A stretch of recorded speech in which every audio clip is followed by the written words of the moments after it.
Durante a minha internação, o médico veio para mim e perguntou quantos dias eu queria de atestado.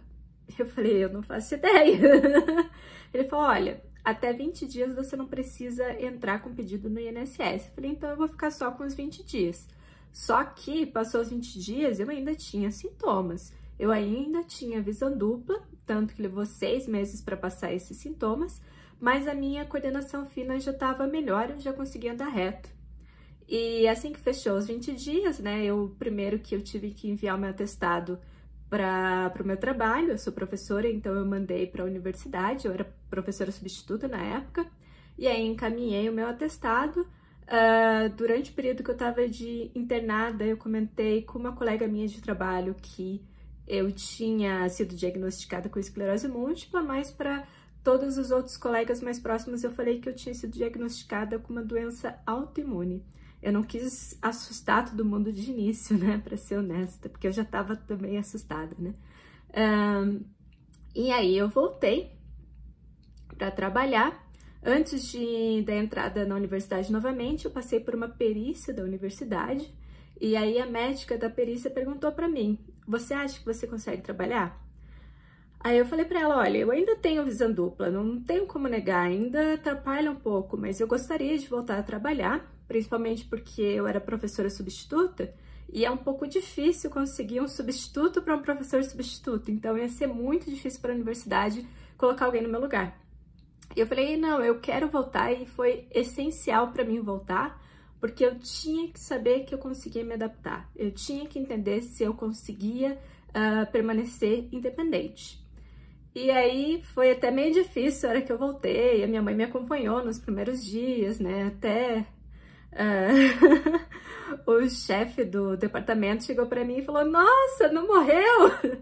Do lado da minha mãe ainda, minha mãe só olhou, então, né, mãe, pessoas das ciências exatas não são muito boas, assim, lidar na parte de humanas.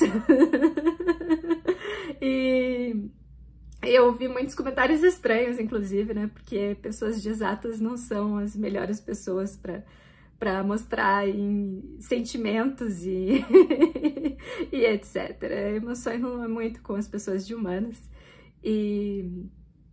Mas aí voltei a trabalhar, só que eu ainda tinha sintomas, então quando eu voltei a trabalhar eu avisei os alunos, olha, quem tá do meu lado esquerdo, eu vou pedir já desculpas, porque eu não vou acompanhar muito vocês, porque é uma adaptação do meu corpo, se o lado esquerdo tá me incomodando, eu vou acabar ignorando o lado esquerdo, só vou começar a olhar pro lado direito e já peço desculpas. E outra coisa que eu precisei era sempre usar o ar-condicionado, e o ar-condicionado em temperaturas baixas, 23 graus. Eu sempre gostei do ar-condicionado no 25, mais quentinho. Aí eu tive que começar a usar 23, eu congelava meus alunos, brincava com eles, que era obrigatório na aula trazer pelo menos um casaquinho, mas que não ia dar para desligar, porque ou eles ficavam com o ar-condicionado ligado ou tinham aula. E eu lembro até que nesse período de adaptação, eu às vezes estava preparando aula até de noite, acordava cedo para ir dar aula e resolvia tomar banho cedo para me preparar, ficar mais acordada para dar aula. Só que aí a água quente me dava fadiga e eu permanecia a manhã inteira com fadiga. Eu dava aula, mas era uma dificuldade para dar aula por causa da fadiga. Mesmo assim, os alunos compreendiam muito, sabe? Eu fiquei muito feliz pelos alunos que eu tinha, porque eles entenderam que era uma questão que eu estava momentânea, né? E aí eles entendiam a dificuldade e deu tudo certo. Eu acredito que as aulas foram boas, né? Tinham aulas que eram ruins, mas a gente sempre, como professor, tem aulas que são boas, tem aulas que são ruins. E é isso sobre a volta ao trabalho, gente. Com relação a preconceito, aos poucos eu fui comentando com os colegas de trabalho, né? E às vezes eu recebia alguns comentários que eu não gostava. Teve um amigo meu, algum colega meu que falou pra mim, você devia ir participar do Largados e Pelados, que assim você parava de se preocupar com a doença. Oi! Então, né, gente, pessoal de exatos é complicado.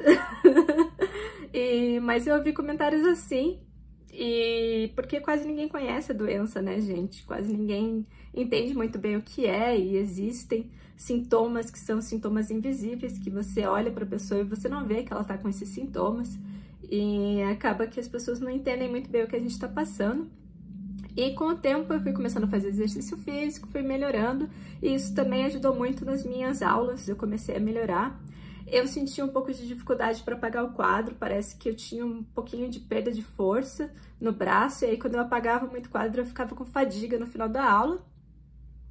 Mas, tirando isso, acho que faz um tempo que eu não dou aula, então eu nem sei como é que tá, pra ser honesta. Não dou aula desde a metade do ano passado, eu voltei a fazer pesquisa. Então, eu tô um pouquinho desligada da sala de aula, não sei bem como é que tá o braço para apagar o quadro hoje em dia. Mas acredito que hoje em dia eu não tenho mais fadiga nem se eu precisar dar aula, e eu amo dar aula, é uma das coisas que eu mais gosto na vida. Então, um dia eu ainda pretendo voltar a dar aula. E é isso, gente, a gente se adapta, voltar ao trabalho é um pouquinho difícil no início, porque a gente tem muitos sintomas, mas a gente vai se adaptando, a gente vai ganhando resistência, a gente vai ouvir algumas abobrinhas, é normal, mas as pessoas vão começar a entender, vão ter mais informação sobre a doença. Se você quer comentar ou não sobre a sua doença com os seus colegas, é pessoal.